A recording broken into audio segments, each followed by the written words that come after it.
ñu ngi leen di nuyu ku ci nekk ci turam ak santam tàmm naa di jéggalu parce qu'à chaque fois on constate ou on accuse du retard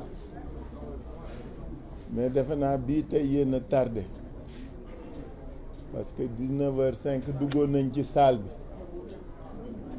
bi ñu di leen gërëm di leen sant ci seen teewaay fii tey mu teewaay boo xam ni dañ koy rafetlu di leen gërëm parce que ñetti fan yi ñu génn suñu coalition bi sollicité na leen lu bari pour waxtaan ak askan wi par votre biais taxawaay boobu farlu boobu ngeen am ci li nga xam ni moom la ñuy def ñoo ngi koy rafetlu di leen gërëm di leen ci sant parce que nag yéen a ngi jouer seen rôle et vous le faites de manière objective et vous le faites de manière désintéressée parce que looloo ci am solo ñu rafetlu seen taxawaay tey fii après que ngeen daje ak suñu jigéen ñi qui de manière magistrale sous l'autorité de la Linguère Brak Aïda Mbodj l'honorable député Aïda Mbodj waxtaan na ak yéen mais surtout jëmale ko ci askan wi moo tax suñ leen wooyee léegi ngeen waroon laajte lu tax ñu woote waat li tax ñu woote waat dañu am démarche boo xam ne bu constante la depuis ba coalition bi am ak léegi dañ ne askan wee ñu ñor askan wee ñu tax jóg askan wi la ñuy yëngatul ak askan wi la ñu bëgg a ànd liggéeyal askan weeg réew mi ba tax na lépp lu xew lépp lu am dañuy jël temps waxtaan ak askan wi wax leen li xew donc jërëjëf yéen jaaraama yéen mais jërëjëf askan wi nga xam ni aussi may nañu nopp dénk nañu seeni bët te àndoon nañu ñun di wax ak a jëf solo daje bi tey nag xam naa ne ñu bari ci yéen xaw nañ ko foog xaw nañ ko njort parce que depuis 10 jours bi ñu jógee ci événement 8 bi ba léegi ñoo ngi waajal événement 17 bi lépp lu ci war ci wax ci dox ci dajale ci dem ci nit ñi di dem ci dëkk yi di dem seeti kër nit ñi ñu ngi koy dox xëy na looloo tax nos amis d'enfance d'en face ont commencé à paniquer panique boobu moom moo waral lii ngeen gis fan yi ñetti fan yii pourquoi ma ni ñetti fan yii parce que bi ci jiitu mooy lii ñoom Déthié waxtaanoon ak yéen depuis cette forfaiture du Conseil constitutionnel depuis cette énième forfaiture d'ailleurs du Conseil constitutionnel ñu ngi woon ci waxtaan ak yéen mais surtout di jëli initiative di dox li ñu war dox parce que li nga xam ni moo caractériser waa Yewwi Askan Wi mooy lu ñuy dox rek dañ koy wekk ci yoon dañ koy waxtaane dañ koy doxe ba pare jëfe ko bi Déthié ñoom demee ministère de l'intérieur waa DG dañ leen wax lañ leen wax ñoom nettil nañ leen ko su ma ciy dellu si c'est pour wax rek ni li nga xam ni moom la ministère de l'intérieur à travers la DGE def Déthié daf leen laaj lu simple dafa ni leen R58 l'article R58 est très clair. R58 dafa ne bulletin de vote bu ne war na am photo wu tête de liste, en plus sigle ak tur yi ak sant yi ak métier profession yi.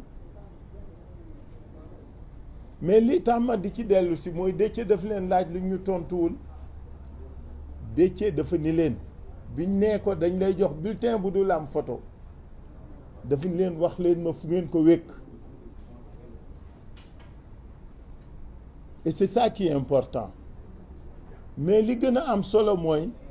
dafa leen laaj leneen. dafa ni leen décision bi ngeen jële non seulement wax leen ma fi ngeen ko wékk mais notifier ma leen ma ko, parce que ñëpp xam nañ ni en matière électorale l'autorité chargée d'organiser les élections lu mu décider da ko war notifier liste yi nga xam ne ñoo nekk en compétition pour lu mu war def suy dem yoon ak suy dem recours ak le mu am ko. mais mbirum violation R58 bi leen Déthié laajee notification dañu bañ, xanaa nekkuñu ci dëgg pourtant loolu lañ yàkkamti woon. loolu dama bëgg ngeen xam lu tax Déthié ni du leen signer BAT. suñ ko notifié wuloon suy def recours wala muy def leneen day am, mais ñoom ñoo bañ. li tax bëgguñu ko def nag ñoom ñoo ko xam. dama bëgg sénégalais yi jàpp Maatay bi nga xam ni moo fi ne. Maatay bi nga xam ni DGE bañ koy créer te ki ko jëkkoon yor doon inspecteur général d'État, xam nga ndax yéen koy fàttaliku 2012 ki jiite woon DGE te ñu mujj ko def ministre délégué te mu organiser élection yi kookoo indi alternance ba ki fi nekk tey falu fi, xam nga ndax yéen koy fàttaliku. cette même DGE encore nga xam ne dañuy fexe ba dañ koy jox ci administration koo xam ne day nekk ci corps boo xam ne warul far warul ànd. DGE boobu moo faillir bi pas moom moo faillir. et c'est en cela que képp ku gëm état da ngay am kersa, parce que l'administration est écrite. soo jëlee décision bala nga ma ko kii bala mu ma doon applicable il faut nga bind ko walla nga taf ko pour qu'on dise que nul n'en ignore. donc loolu dama koy fàttali rek pour ngeen xam lu tax Déthié est fondé à ne pas viser le BAT, parce que ñaari étape la. Déthié day viser BAT bi, ministre bi mooy signer BAT bi. dama bëgg ngeen xam responsabilité ku nekk ci boobu processus, mais expliquer na leen ko ñun la ñu laajoon la ñuy laajaat. on veut que notre tête de liste soit sur le bulletin de vote comme le stipule l'article R58 du L de R58 du code électoral. beneen njombe bi am mooy ce gouverneur qui est venu s'immiscer dans le débat électoral. Qu'est-ce que le gouverneur vient faire là-dedans? Pour relayer un communiqué du CNRA. ñëpp xam nañ ni suñu masaan tollu fii ci élection CNRA day fàttali mbirum campagne déguisée, mbirum propagande déguisée. ñëpp xam nañ ko parce que L61 su ngeen xoolee le premier paragraphe qui est le paragraphe générique dafa expliquer ni dañu tere propagande déguisée à travers ou par le support des médias publics et privés. après ñu expliquer lan mooy campagne déguisée. donc xam nga li ñu làkk lu leer la et du fi lu bees. Cette disposition de la loi existe depuis 1992. bu njëkk gouvernement yi loolu lañu daan def su élection jotee weer ñaari weer les médias d'État couvrir déplacement ministres yi premier ministre président ñuy inaugurer que Yatta Yumbey. C'est l'opposition d'alors qui en avait fait une réclamation et le président Abdou Diouf avait donné son accord loolu le gouverneur bi wëlbati pour bëgg a wéer ab interdiction lu ci yoonam qu'est-ce qu'il est venu faire comme disait kañ le gouverneur doon relais wu CNRA. Alors pourquoi ma dellu ci ñaari point yooyu dama dellu ci ñaari point pour wax leen nag li tax ñu du daje yéen tey manifestation bi ñu war def le 17 te fas yéene ko def incha allah dañu dem police ak Déthié ak Cheikh Tidiane Youm ñu def déposition parce que ñun lu ci nekk dañ koy awale yoon bi ñu defee déposition ñetti waxtu la 15 heures ba 18 heures lañ fa téye ba ñuy génn la ñu mujj jàpp mooy dañ ñu fàttali ni L61 waaw nan ngeen di def ak moom ñun leen L61 concerné wuñu L61 ak communiqué CNRA concerné wuñu parce que ñun suñuy def suñu manifestation du propagande du campagne déguisée du ñu wane candidat du ñu wane bulletin de vote état bi à travers certains de ces segments dafa am lu mu ñu teg saa yu ñu ko tegee ñu woo askan wi pour waxtaan ak ñoom waxuñu ku ñu voteel waxuñu ku ñu tànn waxuñu bulletin donc nous ne sommes pas concernés par L61 et je l'ai dit au commissaire de police ñu ñëpp ñu fàttali ko donc suñu ñëwee tey ñu convoqué ñu 15 heures man Déthié ak Cheikh Youm ñu ñëw le commissaire ni ñu génneel ñu ñaari këyit benn bi c'est l'arrêté du préfet qui interdit la manifestation le mot est impropre defe naa xam ngeen fi ma waxee le préfet ne peut pas et ne doit pas interdire la manifestation parce que demandé wuñ ko autorisation wu manifestation ñun dañ ko informer ci tenue wu manifestation est-ce que yéen ngi dégg fi ma waxee demandé wuñu autorisation wu def manifestation conformément aux dispositions des textes législatifs pertinents on l'a informé de la tenue d'une manifestation donc mënuñu notifier mënul interdire suñu manifestation mais li ci gën a yéeme mooy ñaari raison yi mu évoqué benn raison bi mooy menace de trouble à l'ordre public mais c'est énorme ci koo xam ni il y a une semaine organisé na le meeting bu rëy ci jàmm ak ci salaam qui a duré de 15 heures à 19 heures on n'a dépassé que de 36 minutes la manifestation pour vous dire à quel point nous étions nous conscients et tenus de respecter suñu kàddu parce que lu am solo la góor la mu wax rek a am solo on a dépassé de 36 minutes mais ba ñuy dem dafa tas ci jàmm ak salaam bi ñuy déclarer c'est la même chose la ñu fàttali commissaire de police ni ko c'est dans les mêmes conditions que nous tiendrons cette manifestation donc suñ nee ñu trouble à l'ordre public daf ñuy jaaxal mais surtout menace de trouble à l'ordre public kooku mooy première raison bi li ci reelu parce que nul n'est dupe dans ce pays xam nga dëkk bi moom dafa tuuti léegi c'est une petite case c'est un village loo fi njort jëmale ko sa noon rek am na ku ko wax ak ku ko déey wala mu xam ko procureur bi wax léegi yéen ñëpp suivre ngeen ko ku wax feeñ c'était pas innocent pour que première cause bi ñu affiché bi préfet affiché mooy menace de trouble à l'ordre public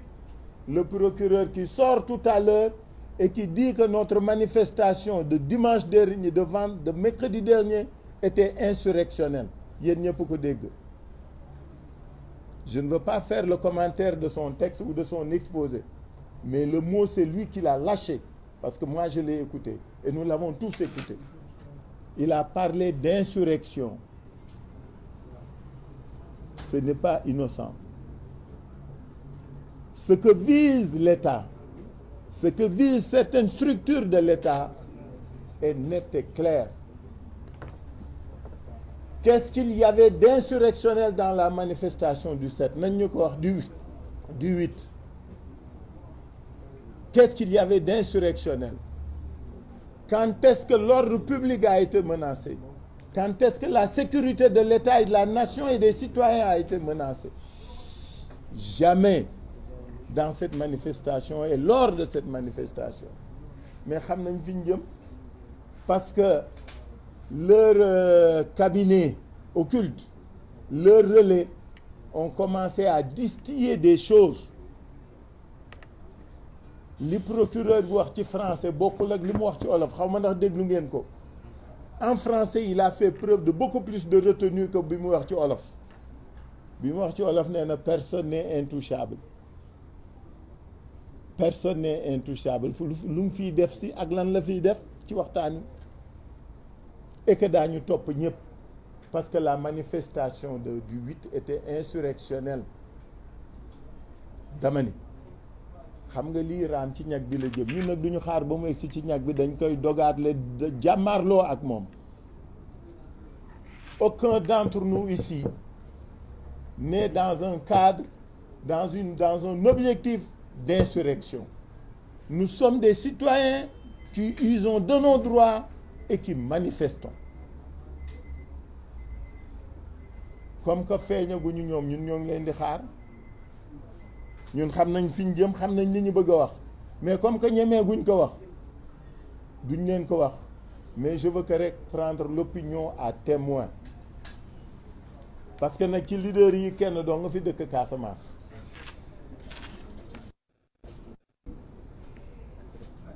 te muy Ousmane keneen di Ousmane.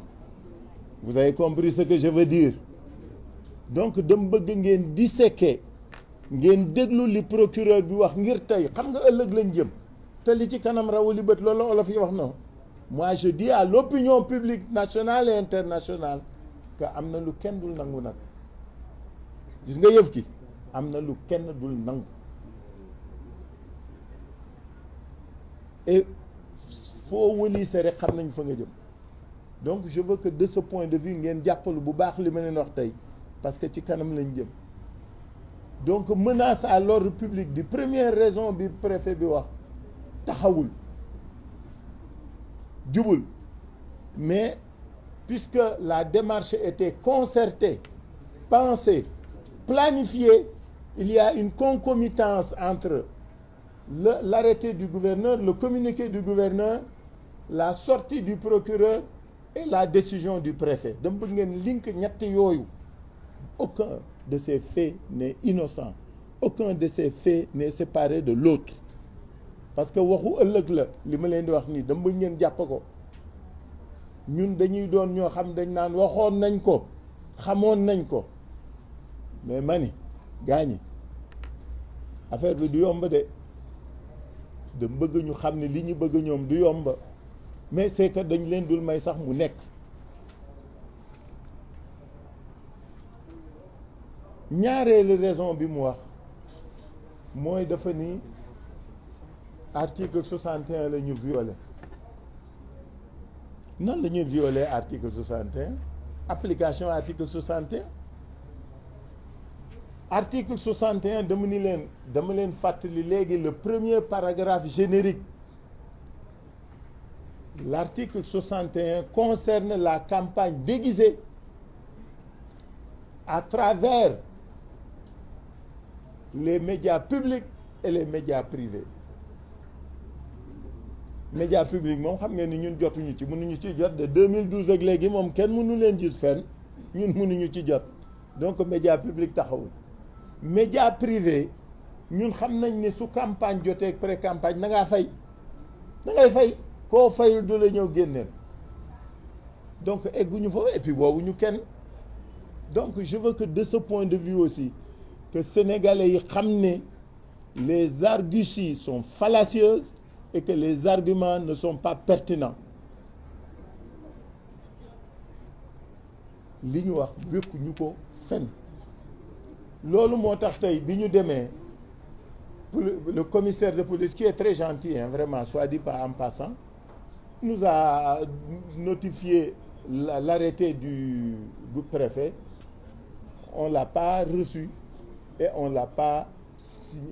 accusé réception parce que xam nga suñ lay notifié da nga war signer pour wane ni jot naa ni lii décision préfet bi policier commissaire sangam jox na ma ko dañu bañ signé wuñu notification bi jëluñu arrêté bi kooku dem bëgg Sénégal yëpp xam nga lu muy wunda mooy li ñu fas yéene daañ ko def ci kàttanu yàlla. On maintient notre manifestation parce que base yi nga xam ni moom lañ ñu jox taxawul. Il y a aucune base légale bu fonder démarche préfet bi aucune menace de trouble à l'ordre public et violation de l'article L61 du code électoral ñaar yooyu la avancé.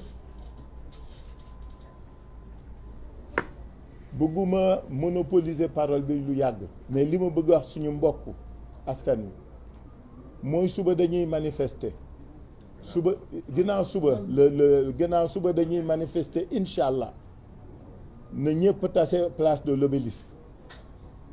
dama bëgg nit ñi jàpp ko parce que liñ ñu wax taxawul du yoon wéeruwul ci yoon te taxawul fen moo tax nanguwuñ ko. Et nous continuons à appeler au rassemblement du vendredi à la place de la nation. Que nul n'en ignore. Parce que nag xam nga li bëgg a soof ciif ki xam nga mooy lan mënuñu nekk dans un pays et dans un régime où le pouvoir doit toujours se choisir ses adversaires affaire nag day bëgg a pangaañi. am na lu kenn dul nangu ñaar am na je vous ai dit depuis le départ il y aura jamais de troisième je l'ai dit je le répète duñu ko nangu duñ ko seetaan duñ ko fekk te gars yi nag li mu leen wax dama bëgg ñu jàpp ko wax naa ko fi benn yoon dama bëgg ñu xam ni li mu leen jaral la ñu jaral ça c'est pas des paroles en l'air li mu leen jaral la ñu jaral et on se connaît nag dans ce pays. Alors donc je voulais vraiment que nit ñi xam askan wi que mënuñu nangu aujourd'hui des décisions sont prises leur applicabilité pose problème kenn mënuñu wax nan lañ koy defee soo nee damay kaas ñu ni dafay ñaxtu soo nee dama bëgg a dénoncer ñu ni dafay ñaxtu kenn ñaxtu fi kenn jaay fi dara ñiy jaay doole ñi nii di jaay doole di avancer mais gor nag am na foo xam ne su ngeen fa tolloo da koy jaral ba kanam gor soo koy bëmax di ko bëmax ba mu sës dafa am nu mu koy jaral alors donc je termine par là les bases yi ñu bëggee defee bulletin bi on refuse de nous les notifier pour ñu xam lan lañ ciy def les bases légales yi nga xam ni moom la préfet bi utiliser pour ni dafay interdire suñu alors que amul droit interdire ko mënu ko interdire on lui a pas demandé d'autorisation on a déposé une information dama bëgg bu kenn di fàtte loi bi on lui a déposé une information à organiser une manifestation dañ la yëgal looy tàggaloo kii tàgguwuñ ko ñaanuñu ko dañ ko yëgal dama bëgg Sénégalais xam liy waral coow li ñaanuñu ko demandé wuñ ko autorisation dañ ko yëgal mënuñu tere donc tout le monde vendredi incha allah à l'Obélisque je vous remercie.